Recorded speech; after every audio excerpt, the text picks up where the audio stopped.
So I saw this We thing. know about the psychopath's enhanced killer instinct, their finely tuned vulnerability antennae. But it may surprise you to know that there are some situations in which psychopaths are actually more adept at saving lives than they are at taking them. So let me give you an example of what I mean by that. Okay, imagine you've got a train and it's hurtling down a track.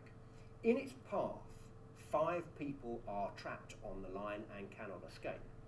Fortunately, you can flick a switch which diverts the train down a fork in that track away from those 5 people, but at a price. There is another person trapped down that fork and the train will kill them instead.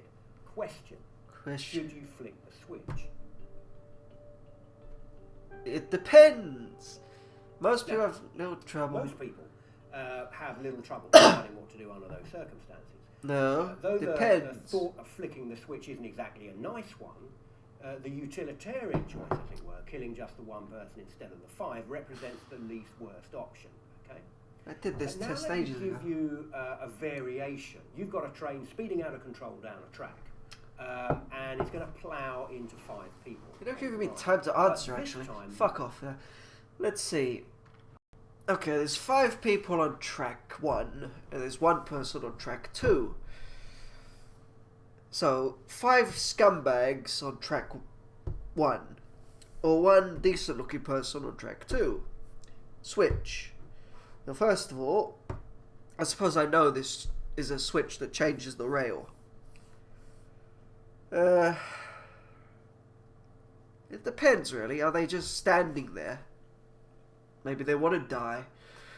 Maybe the 1 person is sitting there walking obliviously, drunk or something. The 5 people there are just standing, dumbfounded, looking at the train. Maybe they want to die, and the 1 person doesn't want to die. So, fuck them, let them die. Or, well, yeah, it depends. If the 1 person looks like a piece of shit, the 5 people look like pieces of shit. I don't know. You are standing behind a very large stranger on a footbridge above that track. The only way to save the people is to heave the stranger over. He will fall to a certain death, but his considerable bulk will block the train, saving 5 lives. Should I... What do you mean, should I flick the switch? Look, wrong. This is push the stranger over. 5 lives. Question, should you flick the switch? No, we're not talking about switch flicking. We're talking about tossing some fat bastard in front of the train. Would you push some fat cunt over to block a train? Well, yes, his flab is going to save his life anyway, so if he's fat enough to stop a fucking train, I think he'll survive. So here you go, you fat cunt. Block the train. Block it. Now we've got what we might call a real dilemma on our hands, okay? Well, you can tell him, "Hi, you fat cunt, go block that train." While the score in lives is precisely the same as in the first scenario, 5-1. Then again, he's going to be... If he's so fat he's going to block a fucking train, I don't think you're going to be able to heave him over that easily. One's choice of action appears far trickier. Now, why should that be? You need a fucking forklift. Go on, lift him up with forklift, put him in front of the train. But by the time you fucking get him in front of the train, you could have just went and pushed these fucking 5 retards out of the way. Right? The time it's going to take you to move this fat cunt in front of the train, the train must be a fucking mile away. Well, the reason it turns out all boils down to temperature. Fucking cold fat cunt. Okay? Case 1 represents what we might call an impersonal dilemma. It involves those areas of the brain, the prefrontal cortex, the posterior parietal cortex, in particular the anterior paracingulate cortex, the temporal pole, and the superior temporal sulcus, bit of neuroanatomy for you there, primarily responsible for what we call cold empathy, for reasoning and rational thought. Case 2, on the other hand, represents what we might call a personal dilemma. It involves the emotion centre of the brain, known as the amygdala, the circuitry of hot empathy, what we might call... So there's this fat bastard standing in front of me. My thought's going to be, I can put this fat fuck in front of the train, and he's going to stop this train. right? Feeling what another person is feeling. Now, psychopaths, just like most normal members of the population, have no trouble at all with case 1. They flick the switch and the train diverts accordingly, killing... So I'm not a psychopath. Well, my thing would be, I don't know, I might not bother. I might not fucking bother. Fucking switch, I have to push the switch. How far away from it is me? I want me... I had this same question on some forum ages ago. Like, the fucking FFR forum. And the question was... It was to do with platforms. There's 10 people on one platform, and there's 5 people on another platform. And the question was, you pull a switch, and a boulder or some shit's going to crush them, and you'll switch the platforms round. So the boulder's going to crush these 10 people, switch it for the 5. Well, 10 is greater than 5, so you're going to press it. But my thinking is, it depends on the person, the people. Like, maybe I could find that thing. Okay, I found that shit, but I'll do it afterwards. So let's just do this shit, and then that could be a separate thing. Just the one person, 5. But this is where the plot thickens. Quite unlike normal members of the population, psychopaths also experience little difficulty with case 2. Psychopaths, without a moment's hesitation, are perfectly willing to chuck the fat guy over the rails. Yeah. That's what the doctor orders. Oh, a fat fuck. Moreover, Get off you go. This difference in behaviour has a distinct neural signature. The pattern of brain I need a crane to get him over. Both normal people and psychopaths is identical on the presentation of the impersonal moral dilemma, but radically different when things start to get a bit more personal. Imagine that I were to hook you up to a brain scanner, a functional magnetic resonance imaging machine, and were to present you with those 2 dilemmas. Okay, what would I observe as you went about trying to solve them? My brain would light up that the nature like of the a dilemma bulb. switches from impersonal to personal. I would see the emotion centre of your like brain, a flickering Christmas and light. related brain circuits, the medial frontal cortex, for example, light up like a pinball machine. Yeah, a pinball machine. The moment, in other words, when emotion puts the in the slot. But in psychopaths, I would see precisely nothing. And Nothing. the passage from impersonal to personal would slip by unnoticed, because that emotion neighbourhood of their brains, that The alpha brainwave. has a neural. They might be like And Fry. that's why they're perfectly happy to chuck that fat guy over the side without even banging on. Yeah, you fat bastard. Off you go. Let's chuck this fat cunt. Watch. Who's gonna think this fat fuck's gonna stop a train? I really doubt that. That must be fucked up, because I wouldn't think the switch in the first question. If 5 people are going to die, the person that wasn't standing in the path of death must be special. I must say, what? The fat bastard will soon die of complicated diabetes, heart failure, if he's big enough to stop a train. Shut the...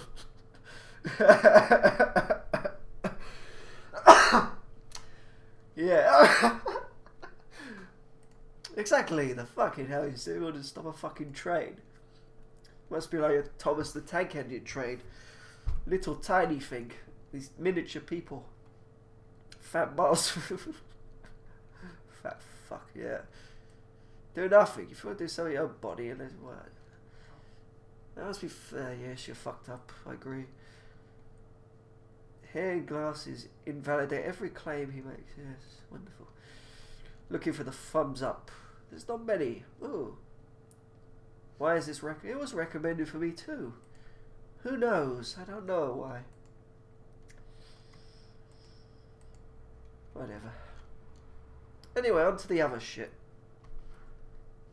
Fact. Yeah, my point exactly. Can't move the fat fuck. 5 people hit by a train is tragedy. 1 person pushed in front of a train is a murder. Awesome. What are the 5 people doing on the track in the first place? Suicide pact, goofing off. Blah, yes, blah, blah, blah.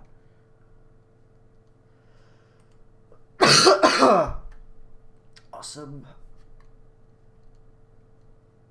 Anyway, enough of this shit. Situation, a giant Gigantic metal ball is in freefall in the sky, headed straight toward a party of 5 people who stand unprotected on a platform. When it lands on them in a few seconds, they will surely be crushed. On another platform, 1 person stands alone. You stand 100 feet away from each platform with no equipment. A lever is at your side. If you pull it, the 2 platforms will instantaneously switch positions, putting the previous safe person in grave danger, freeing the 5 people from any danger. You do not know the identity of people. They could be strangers, friends, celebrities, family, enemies, etc. But you do not know. Would you pull this lever? Why? Why not? Okay. You don't know the identities of people. They could be strangers, friends, celebrities, family. You do not know. In other words, you can't see them. Okay. So you can't see them. Right? So how do you know they're going to get squashed by a giant ball? Just stare in disbelief. Yeah, great. These are old, by the way. 2007. The kid standing alone that is undeserving of life and should die with them. There's stuff like, God, they will all die, I would feel bad. The kid. So it's a kid, is it? I don't know. Better save more than less, unless you could tell that they were potheads. The question is, by pulling the lever, are you doing evil? Are you doing good? Are you evil? Pull lever. Frantic. More reasonable manner. Okay, 5 random people tied to a railroad track. You don't know them. You can't even tell who they are. The train is heading straight for them, but there's good news. You are at the station. You can pull the switch to divert the train from its present track, but the bad news, 1 person is tied to that track. Do you pull the lever? For almost everyone, the answer is yes, we pull the lever. Why are you saving more lives that way? It's pretty obvious. There are some people who wouldn't pull the lever, but they are the anomaly. Consider this similar situation. 5 sick people in a small town with a doctor. These people will die if they do not get organ transplants. Each of them needs a different vital organ, but there are none compatible with all 5 of the dying people. So the doctor questions the wanderer. Turns out the wanderer has no family, no friends, nobody knows where he's going, and nobody cares that he left. He's truly a nomad. Should the doctor steal the wanderer's organs, which would kill him in the process, save the 5 dying people? For most, the answer is no. Think about why that is. It's the same situation when it comes down to it. 5 lives saved for the sacrifice of 1. But why is it that most people would say yes to the first situation, no to the second? I like this better than the fat guy analogy. There's a fat fuck. Put him in front of a train to stop him. I like this better. From my perspective, it has to do with being proactive or reactive. First situation, react to flip the switch. Second, you have to kill a person. Proactive. So this was the same point that other fuck was trying to get across, but he phrased it in such a shitty way. You have to get this fat cunt in front of a train to block it. Whereas this one, organs, yeah, that sounds better. Not much of a fucking test, by the way. How's it a test?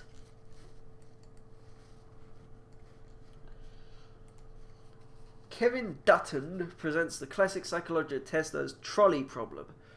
Variation. Take test. How's it a bloody test? It's just a fucking video. Blah blah. Pull lever. Second, I wouldn't kill the wanderer because he's healthy.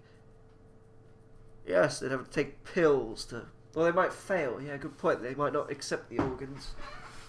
Reject their own organs. Well, the fuckers' organs. Anyway, let me find my post. That's all we care about. Find it and then fuck off. Sounds like a good idea. Awesome idea. Where's my post? From years ago. So I would have been 17 or so. 16 or 17. 16, I think. I don't know.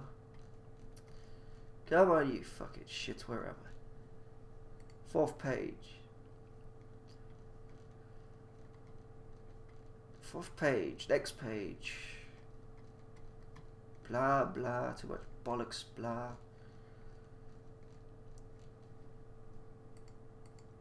5th page.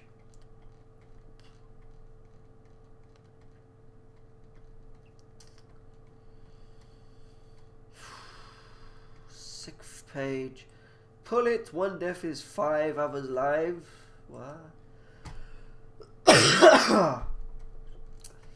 Where's my fucking post?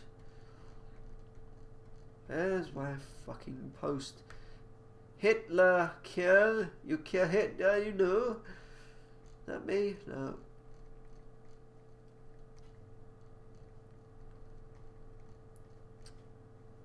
Next. Whip, whip, whip, whip, whip, whip, whip, whip, whip, whip, whip. Whipple, whipple, whipple. Number 9. Number 9. Number 9. Number 9. A problem arises attempting to use utility. I can't be bothered reading all this fucking crap. Blah blah blah. Not much of a test. I was expecting more than that. It was just a fucking video. Where's the fucking my post? Oh, here I am. Okay. I may pull the lever. Depends what I think of the people on each platform and the mood I'm in at the time. If there were 5 sheep on one platform and 1 on the other, I would probably pull it. But humans are different to sheep. They each have their own unique qualities. On the platform with 5 people, I might look at them and see 5 scumbags. On the other, a guy in a suit. Do I sacrifice this honest-looking guy for 5 people that look like they deserve to die? Sure, you could say that race and looks don't come into it, but it does. You can't really use people as an example like this, since there are so many different kinds. So use sheep. They all look the same, but humans are each unique in their own little way. Sacrifice 1 honest-looking guy to save 5 greasy-looking gangsters. Sacrifice 1 greasy-looking gangster to save 5 honest-looking guys. Sacrifice 1 white guy to save 5 black guys, blah, etc. And a little face. Roll your eyes, you fucking cunt. But my post is somewhat irrelevant, since this part, you do not know. But then it does say the identities. What does it mean, identities? You don't know what they look like. Do you see them? Or is it just like, you're in a room, you can't see this going on, you're just told this. You're told this exact sentence. You say this. Alright. I stand 100 feet away from each platform with no equipment, but can I see the platforms? Can I see the platforms? What the fuck? But anyway, there's my point. And here's someone who replied to me. We've got a mass murder in the house. Some people would try to sue you for animal cruelty. And if they were owned by anyone, they could sue you straight off. Awesome. Don't judge a book by its cover. Can anyone else say they honestly agree with this? I would say yes. Looks do matter, don't they? Well, it depends, really. 5 men, 1 good-looking girl. So, we've got a good-looking woman, 5 ugly bastards. Do I pull the lever? Race and looks don't come into it. Okay, then, let's say. Say I'm a Muslim, a Arab Muslim. 5 white Christians, 1 Muslim something. I don't know what the Muslims think of women. Fine, 1 Muslim woman, 5 white Christian men. Allah, pull lever. Right? Oh, wait a minute, never mind. Pull lever. No, don't pull lever. Yeah. Exactly. Okay, let's put it another way then. 100 men. I won't say that, actually. We've got a mass murderer. Thank you. Some people would try to sue you for animal cruelty. Sure, they probably could, but I wouldn't really be thinking about that at the time. I would just see 5 sheep on one platform and 1 on the other. Also, sheep are less intelligent than humans, although I can't prove that. They might be actually more intelligent, but probably not. Fuck off.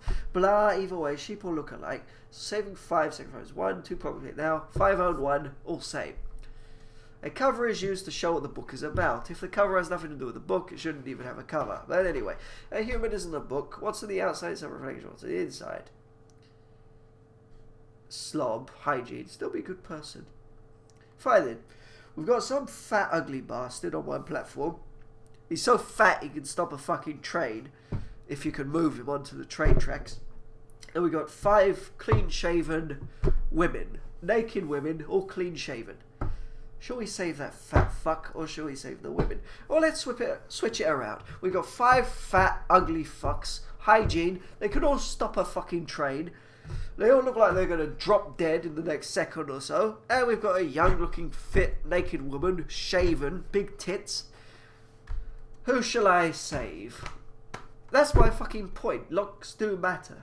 You're going to save the 5 fat fucks. You're going to save the fucking naked cunt you're going to fuck in a minute. Understand? Looks do matter. If you can see them.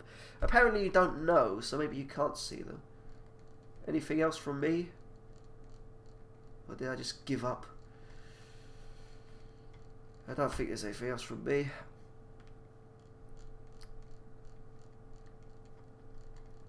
What's that?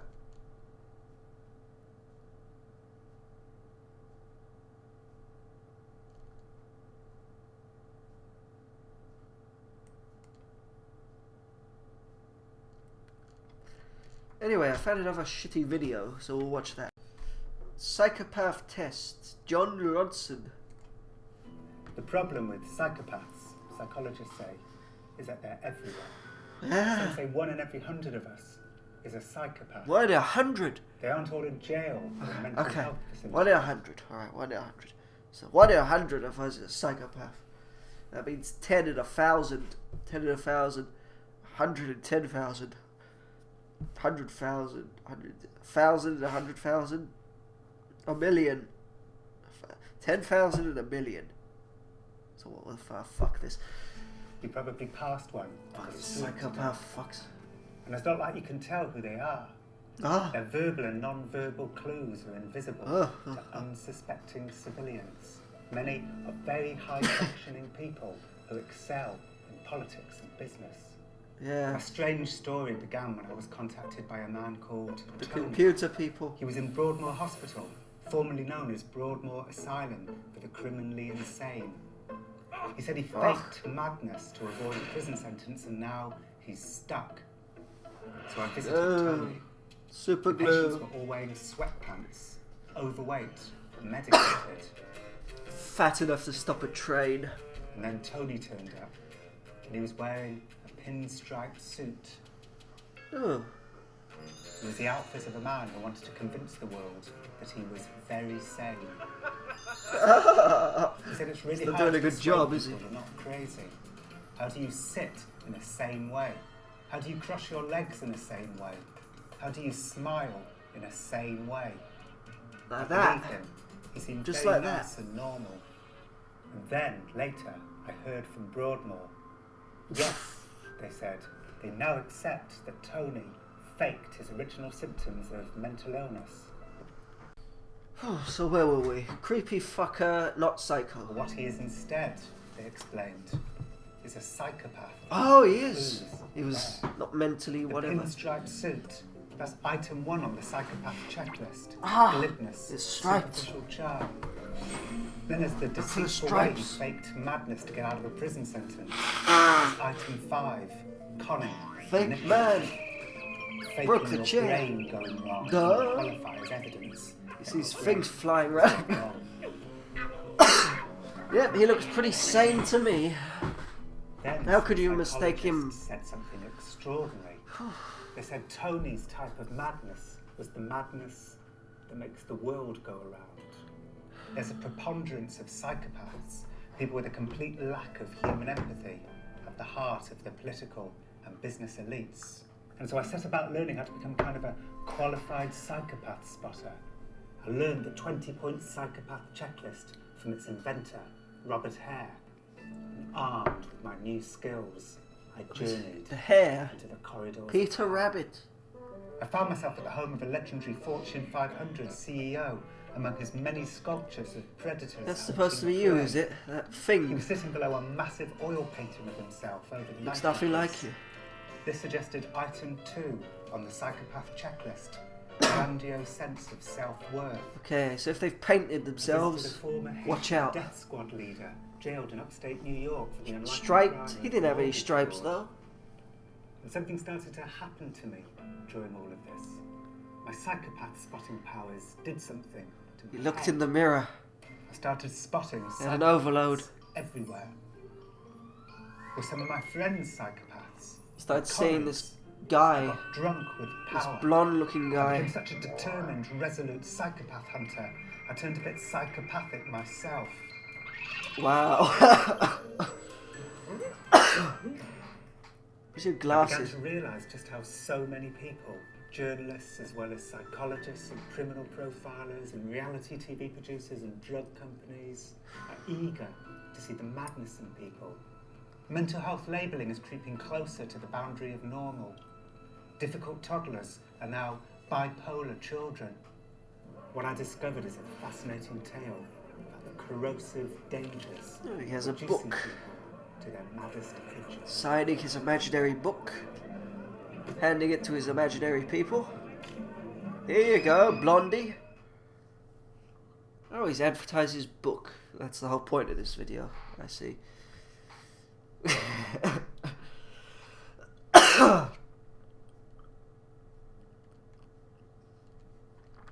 Anyway, let's do this quickly.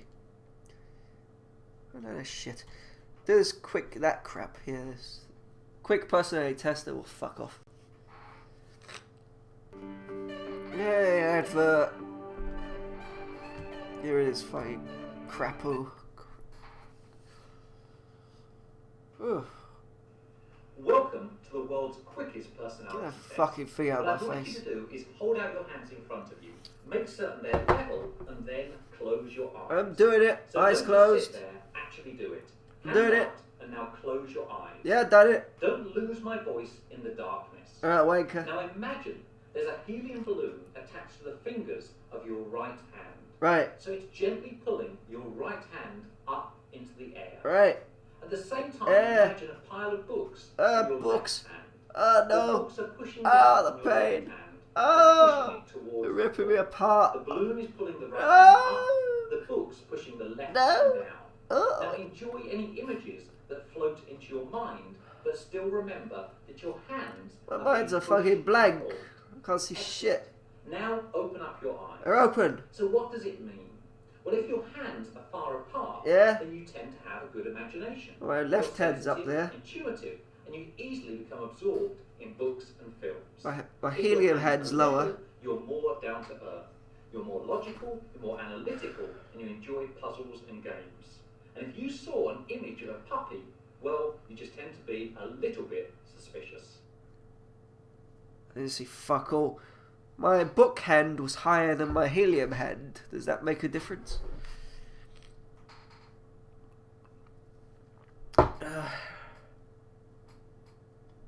Puppy, I must have stuffed the puppy on the video.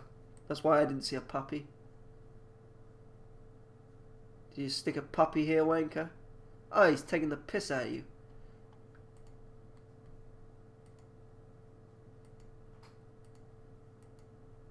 Hi there, you didn't shut your eyes. Here's something to look at. On your books, push hands. The are being puppy. put- Well, that was fun. They didn't explain what difference it would make, what hands went where. Oh well. Test your brain. Oh, anyway, enough of this shit.